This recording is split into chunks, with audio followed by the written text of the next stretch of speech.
Altså vi hadde nok håpet at det skulle være noe mer konsentrasjon, noe mer satsing, sånn at samlet sett så hadde vi trodd kanskje at satsingen ble noe større. Det bra at de satser mye på EU, det kommer vi til å sørge for at vi skal vinne mer konkurranser der. 16 millioner til satsing på eliteforskning ved NTNU. Hvor bra det? Det veldig bra at vi får anledning til å øke vår satsing på de sterke gruppene. Men det klart at internt så satser vi mye mer enn det statsbudsjettet legger opp til av tall. I disse dager feirer vi jo Nobelpris til May-Britt Moser og Edvard Moser. Og det klart at den gruppen har fått mye større beløp enn det det snakker om. Hvor mye har de fått? Altså de har fått, la oss si, røftlig 300 millioner minst de siste 10 årene fra NTNU. Moser og Moser.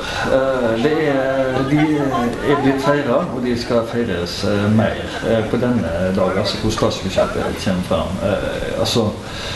Har du litt problemer med å konsentrere deg om statsbudsjettet nå? Ja, nå har vi problemer med å gjøre noe annet enn å feire, men vi vet jo at det viktige spørsmål som oppe på en dag som dette, og derfor så konsentrerer vi oss også om det, men vi er jo fantastisk fornøyd med at vi har fått 2 Nobelprisvinnere blant våre ansatte. Det en værrektors store drøm. Ganske mange av forskerne ved Kavli-instituttet, som jo Moser og Moser leder, kommer jo fra mange andre plasser i verden.